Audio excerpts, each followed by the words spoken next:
Welcome back to the Go Diaper Free podcast. I am your host for today's episode, Nicole Cheever. Today is episode 214, talking about dribbles after going pee.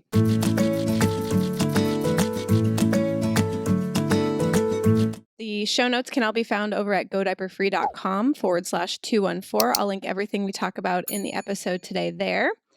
And we're taking a call from Christina, so let's hear what's going on with her little one here. Hi, Andrea. My name is Christina. I'm in Illinois, and my daughter is 17 months old. I've been e-seeing since 7 months, and now she's out of diapers during the day. My question is, after she finishes peeing in the pot and says she's all done, there's always a little extra that comes out when she stands up to get the pants back on. And it ends up either getting on me or the floor or her undies. And so I'm just wondering, is this something that she'll grow out of once she gets more control, or is there something I can do to help? Thanks so much for the call, Christina. So to reassure you first, yes, she will grow out of it. But in the meantime, I'm sure you're tired of cleaning up pee. So let's talk about what we can do to help her get it all out. And one of the first things you can do is help her with the awareness of how much she's pushing her pee out. Kids are very physical. Talking about pushing pee and even kind of grunting can really help them. We all have to flex our abdomen in order to push. And with kids, that might be a little bit hard to describe, but you can kind of grunt for them. You can go, and tense your belly. You can even have them touch your belly and feel the muscles tighten. And then together you can touch their belly and feel those muscles tighten as they push. You can encourage her when she's sitting on the potty to push all of the pee out. So if she says she's done, encourage her to give it another push. All done? Okay, one more push with mama. Kids love doing that. They love when they interact with us and grunting along with mom or dad. So that can really help her be aware of whether or not she's getting everything out. Another thing you mentioned was that she stands up. So it sounds like you might be using a floor potty. If she's already pushing and you're still getting dribbles, it may just be that she's not sitting on the potty quite long enough. So a lot of the strategies I have for you today are to help her stay on the potty a little bit longer. It will help her relax. We all need to be relaxed in order to let our pee and poop out. Those sphincters need time to relax. And at 17 months, she might be really excited about the routine, getting up, getting the pants back on, throwing the toilet paper in the potty.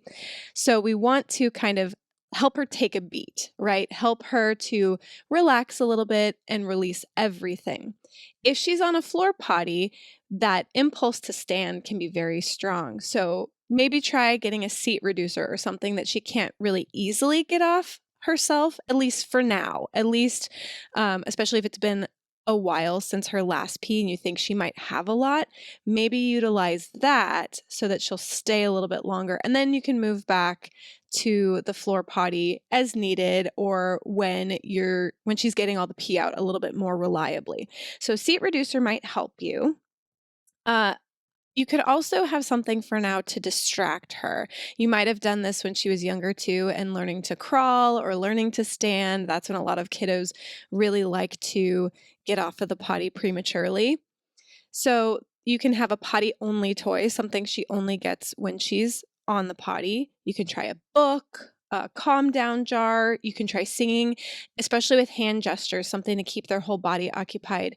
We like to do Itsy Bitsy Spider with the hands, or if you know the signs to Twinkle Twinkle Little Star, something like that.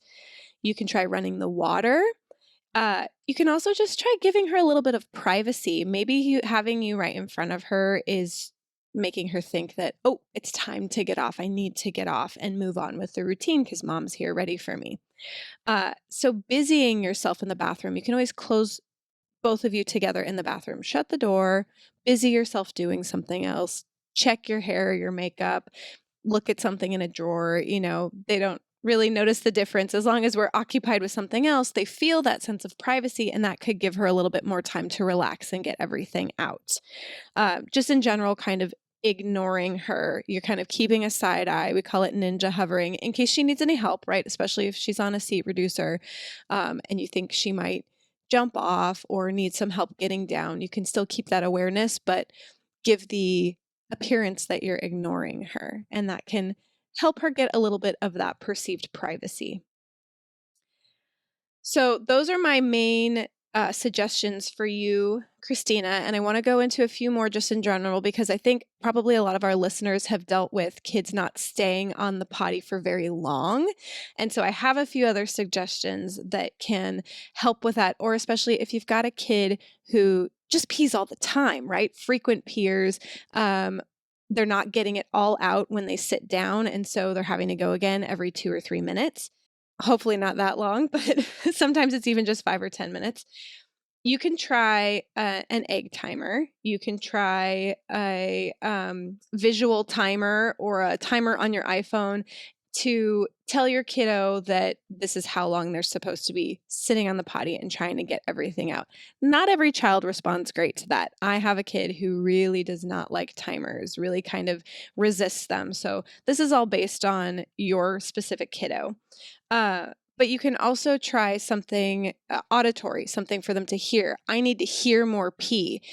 It can be a little abstract for them to, for us to tell them you need to get all your pee out when they can't see it. But if you ask them to listen, let them know, I need to hear more pee in the potty, that can give them that incentive and that idea of what they're supposed to be doing to push out the rest of the pee. And you can say, let's listen together. Do you hear more?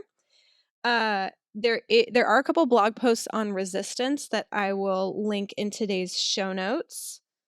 We've got one, episode 42, go to upperfree.com/42 is an episode on resistance. If you've got a kid who doesn't sit at all or just doesn't quite sit long enough, you can get a few pointers in there.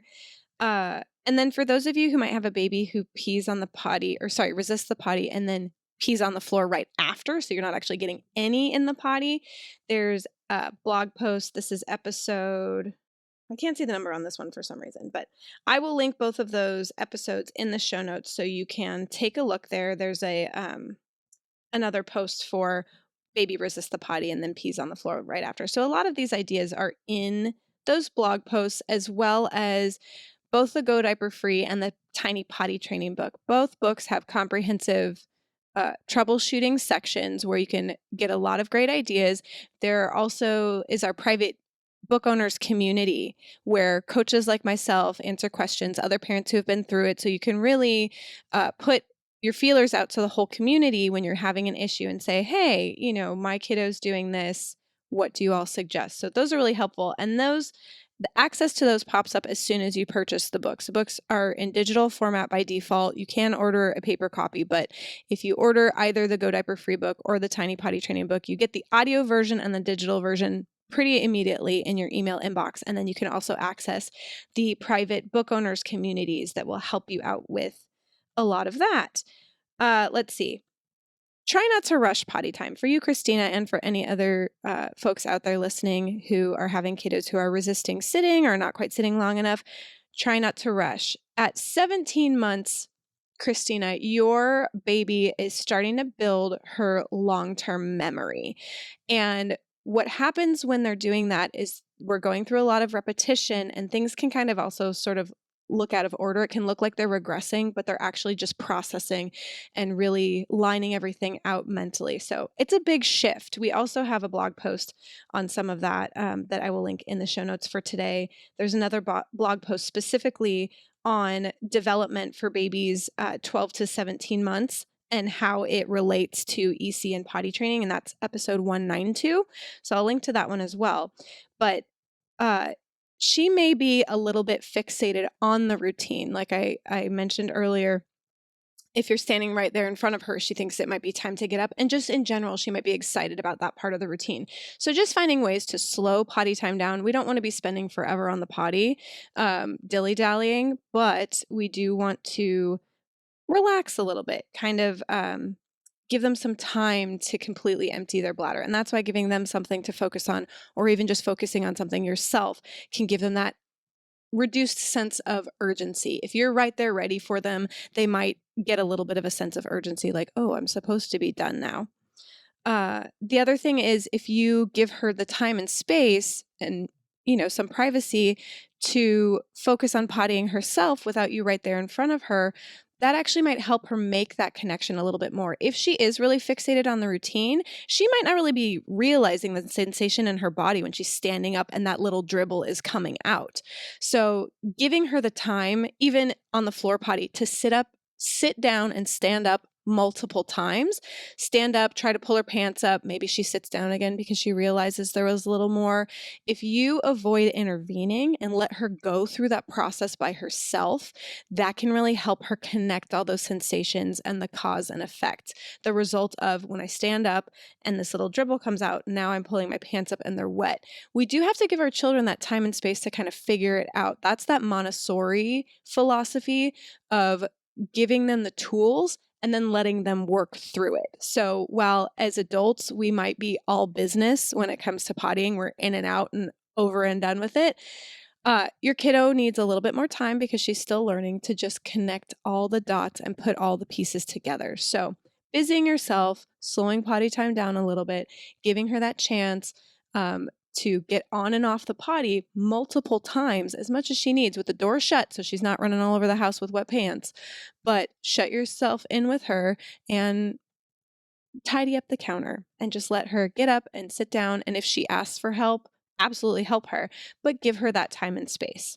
There is a passing the baton mini course that I'll also link to if you are in this wrap-up phase where you are trying to help your kiddo do these things for themselves. We have the building blocks of potty independence is what we call them in the book, or what Andrea has called them. And these are all the little steps in the potty routine. The Tiny Potty board book also has these steps in a story format, in a little sing-song rhyming format. So it follows a little kid and their bear going through each of the little steps of potty time. And if you're stuck, typically when you run into an issue or some resistance, we always say teach something. There might be a little missing piece there that they can take over themselves, that they're ready to, and you haven't let go of the reins yet. So going through in the book the building blocks of potty independence, going through that Tiny Potty board book, or even going through the mini course on passing the baton can clue you into that, because sometimes when we're in it, it's hard to zoom out and see what we're missing. So any of those tools, I'll link them all in the show notes, but any of those tools can help you identify maybe those missing steps. And so you might just have a missing step in there that once you hand over those reins, everything will click and she'll actually finish letting all of her pee out. Lastly, I did want to mention that we always want to rule out any medical issues. Sometimes having dribbles or not being able to hold their pee in as much, if they're having maybe a little bit of what seems like incontinence, that could be an early sign of a UTI. So if you are having any suspicion of that, absolutely talk to your doctor, rule it out. If you're having a frequent peer, also, a lot of people don't realize that frequent urination can sometimes be an indicator that your kiddo's a little constipated. And constipation doesn't always mean stuck poop. That's severe, like medical constipation. Constipation can just be like a little bit of slowed down poop. Maybe it's not quite soft enough to get out really easily. And so pee is starting to get pushed out of the bladder from that ball of poop that's stuck there in the colon. So ruling out constipation, ruling out UTIs are another thing that can help you troubleshoot. If you've tried everything else and you're still having leaks and dribbles, that's a really helpful thing it's a really important thing to rule out to make sure everything's running smoothly. That's it for today. I hope that was helpful. Please head over to the blog, godiaperfree.com/214 for today's episode. You can get the transcript there. You can get all the links that I mentioned. And I do have some questions for you there. Have you ever dealt with a dribbler, and what did you do? Do you have suggestions for Christina and these other parents that are going through this? Please leave your responses in the comments there. We'd love to chat with you. We're really good about answering every comment. And if you have questions, if you have any questions about what we talked about today or anything related, please leave it there in the comments. We would be happy to chat with you and help you out there. And let us know what strategies you use to help your kiddos sit longer. Thanks so much for being here today. Take care.